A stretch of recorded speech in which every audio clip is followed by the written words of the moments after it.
Hello अस्सलाम वालेकुम, नमस्कार, सत श्री अकाल। मैं हूं आपका दोस्त Mohammad Habib and welcome to my channel review by हबीब।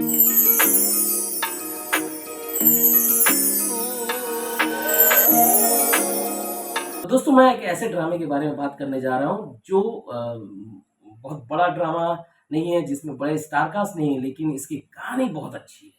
वो कहानी बड़ी है।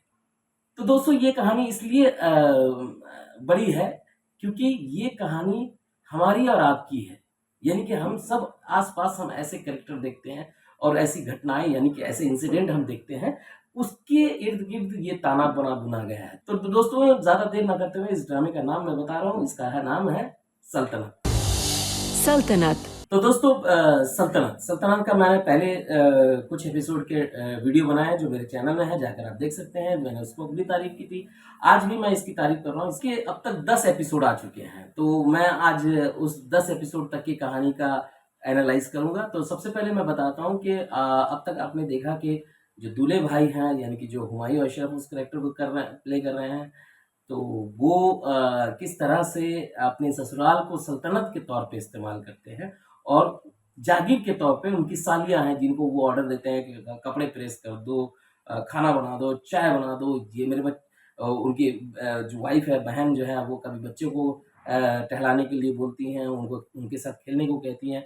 तो इस तरह से वो सल्तनत के तौर पे अपने ससुराल को इस्तेमाल करते हैं। ये आपने पहले के एपिसोड में मैंने बताया था। अब आते हैं अगले पॉइंट पे कि मोहम्मद साहब जो हैं, उनका घर पे एक बिल्डर की नज़र है और वो एक बुरी निगाह वाला जो गुंडा है, वो आकर के उन्हें बार-बार धमकी देता है। थोड़ा-सा सस्पेंस ज़्यादा देर तक खींच दिया गया, कई एपिसोड तक, कि वो कौन है, क्यों आ रहा है, क्यों आ रहा है? वो पूछता है कि मस्जिद क्यों नहीं आ रहे हो? तो एनीवे, तो वो कहीं न कहीं दबे हुए डरपोक इंसान हैं, क्योंकि भाई 4 बेटी के बाप हैं और कोई बेटा नहीं है, कोई लड़ने वाला नहीं, तो ऐसा इंसान थोड़ा कमज़ोर होता है। तो वो उस कैरेक्टर को बहुत अच्छे से प्ले कर रहे हैं। तो एनीवे, उसके बाद जब इसकी इंतहा बढ़ती है तो वो कोशिश करता है कि उनके घर पे आके अटैक करने की, और घर पे जब इस तरह से वो पेश आता है तो ये सब्र का बांध टूट जाता है। एक दिन रास्ते में जब उसके वालिद को वो गुंडा परेशान करता है तो माहम जो है वो उस गुंडे से फाइट करती है, मतलब उसको धमकी देती है, उसको धक्के दे करके बाहर कर देती है। तो सारे मोहल्ले में उसका नाम हो जाता है माहम का कि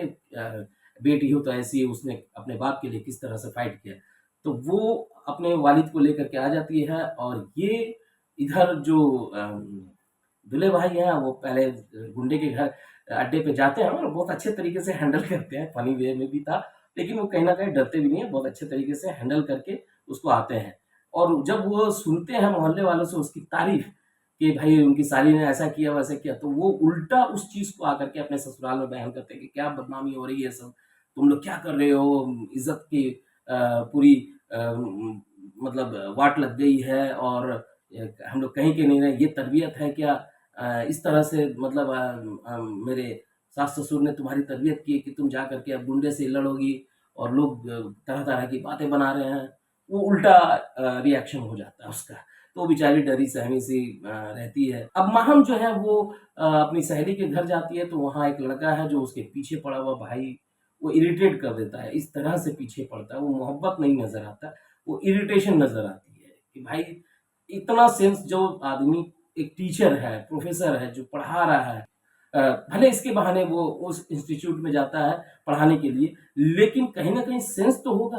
वो आदमी इस तरह से पीछे पड़ा हुआ कि हमें खीज पैदा होती है कि यार बेवकूफ़ आदमी है क्या? उसके घर में इतनी प्रॉब्लम है, तुम पीछे पड़े हो। जब वो बोल रही है कि नहीं, नहीं, नहीं, मत भेजो तुम्हारे घर वालों को, वो बहन को भेजता है, फिर अपने जाने वाला होता है। एनीवे, वो ट्रैक बहुत ज़्यादा खींच दिया गया है। तो अब आते हैं अगले पॉइंट पे कि इस तरह से फिर दूल्हे भाई को उनके नौकरी से वो खुश नहीं है, तो वो अपनी नौकरी से ना खुश होने के बाद ये चाहते हैं कि छोटा-सा बिज़नेस करें, तो इसलिए वो अपने ससुराल, अपने घर तो उन्होंने गिरवी रख रखा है, लेकिन अपने ससुराल को भी अब गिरवी रखने की प्लान करते हैं और वो जैसे-तैसे लेने की कोशिश में है। सास उनको सपोर्ट करती है, लेकिन ससुर उनको देने के तैयार नहीं है अपने घर के कागज़ात।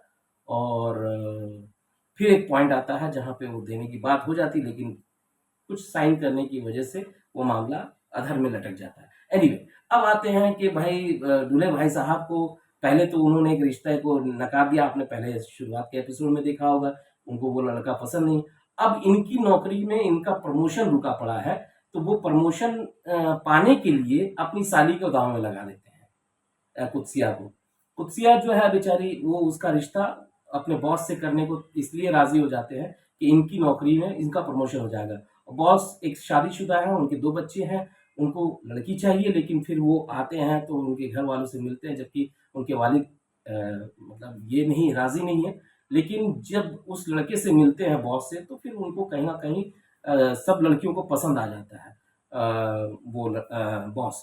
तो अब उनके व्यवहार से, उनके बिहेव से जो है वो अपना ससुराल में एक इज्जत बनाता है। फिर वो कुत्सिया और छोटी वाली साली को लेकर के किताब की दुकान जाते हैं, और ये बात जब दूल्हे भाई को पता चलती है तो वो नाराज हो जाते हैं भाई साहब, क्योंकि भाई इनसिक्योरिटी तो होती है। अब बड़ा उससे काबिल दामाद आ जाएगा तो इनकी इज्जत तो रहेगी नहीं, तो भाई वो थोड़ा सा खफा है। तो दोस्तों इसके बाद क्या होता है कि वो गुंडे आते हैं और इनके घर में आकर के उनसे दस्तखत ले लेते हैं मोहम्मद साहब से, और जैसे तैसे एक हंगामा मचता है। और फिर दोबारा वो लोग आते हैं घर को खाली कराने के लिए। तब महामी पागलों की तरह भागती है, वो बहुत कमाल का सीन है। घर घर जाके बोलती है, लेकिन घर वाले, मोहल्ले वाले कोई निकलते नहीं है, और वो रोड पे पागलों की तरह दौड़ती है। तब जो उनकी मतलब फ्रेंड है, उनका कज़न जो उनसे मोहब्बत करता है, वो मिल जाता है। फिर दोनों पुलिस वाले के पास पहुँचते हैं। पुलिस वाला इनकार करता है पहले, लेकिन एक मामूली सी बात वो कहते हैं, पता नहीं कितनी बड़ी थी, मुझे नहीं लगता, लेकिन ठीक है, वो कन्विंसिंग है कि वो कि वीडियो वायरल कर देंगे, पुलिस को बोलता है। तो पुलिस वाले फिर आते हैं, और इतना बड़ा गुंडा है, उसको पुलिस वाले यूं ही ले जाते हैं अरेस्ट करके। थोड़ा सा पचा नहीं, क्योंकि जिस आदमी के अंडर में वो काम कर रहा है, यानी कि बिल्डर के लिए, तो बिल्डर ने तो थाने वाले पुलिस स्टेशन को वो सेट कर रखा होगा। तो यहाँ तक स्टोरी 10वें एपिसोड की आती है। ये स्टोरी दोस्तों बहुत कमाल की इसलिए है कि बहुत मामूली सी कहानी है, लेकिन इतने अच्छे ढंग से राइटिंग की गई है, डायरेक्शन किया गया है, एक्टर ने परफॉर्म किया है। तो ये देखने लायक है, ये ड्रामा ज़रूर देखें। और इसका डायरेक्शन बहुत अच्छा है, म्यूज़िक बहुत अच्छा है, बीजीएम बहुत अच्छा है, और परफॉर्मेंस सबका अच्छा है। स्क्रिप्ट में कहीं भी इस तरह का बहुत ज़्यादा कुछ झोल-झाल नहीं है, लेकिन ड्रामा एक अच्छा ड्रामा है।